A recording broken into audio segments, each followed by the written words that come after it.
you hear these startup stories out of like my mom's basement, my mom's garage, whatever like that. Like, were you guys in like a really legitimate facility from day one and you had to put up the capital for that kind of stuff? Or were you guys like kind of getting by with like not having to go through all the hoops? Yeah, it started in medical. So it was a house and then the oil room of an old mechanic shop, 800 square foot garage. And then we got the initial rec licenses in that garage. And then, out of there went and do an 8,000 square foot warehouse. Licensing and all that fun stuff, it like varies so much by state. So in the early days, like our function in terms of the regulators moving product, right? So the license type is the simplest one to get. It was a wholesale license.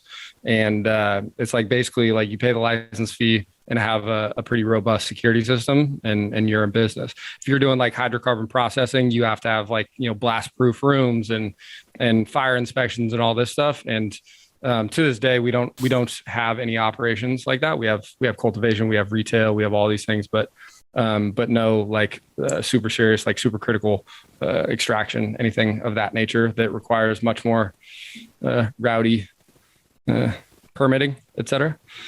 From a financial side, I know in the beginning, working with banks was extremely tough. Even I think just getting like checking accounts or any sort of cannabis related banking infrastructure. What was that? I guess, how did that transition from, I'm assuming there's a big difference between the first type of banking relationship you had compared to now being public? Yeah. Also like very state by state, and it hasn't really changed in the last like 3 years, honestly. It's super archaic. It's really clunky. But when all is said and done, we get to have bank accounts. We don't get to have like lines of credit, or all these things that are typically tools for businesses. But what you basically have is, and I don't know my way around banking regulation. I probably wouldn't be a very interesting person if I did, but credit unions are operating on a slightly different wavelength. So basically what you have is you have credit unions that said, cool, we're going to do a marijuana program.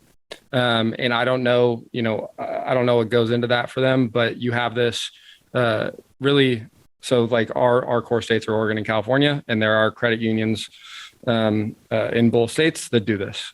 So you can send wire transfers, you can do ACH, you can run payroll. Leading up to those banks, there's certainly been plenty of account closures that have to get dealt with. And like I said, leading up to that came available, in my early days, once we were recreational. So in the medical days, we probably had 4 accounts in like a 12, 18-month period.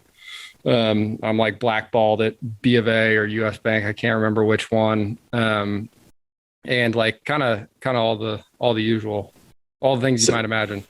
Yeah. It's like a huge luxury. That's hilarious.